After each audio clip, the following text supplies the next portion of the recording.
Today we prepare Captonata Siciliana. The Captonata Siciliana is made with some ingredients: some eggplant, some celery, onion, capers and olives, and some tomato paste. Each single ingredient must be fried separately. Then we fry the eggplant, the celery and the carob separately. After we fried them, we must assemble all together in a bowl.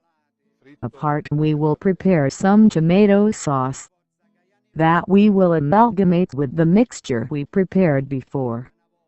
And the dish is ready.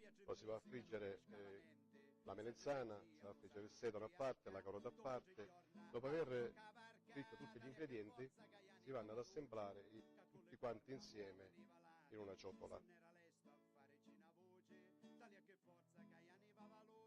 A parte andiamo a preparare una salsa di pomodoro che andiamo ad amalgamare insieme a tutta la composta che abbiamo fatto prima. Il piatto è pronto.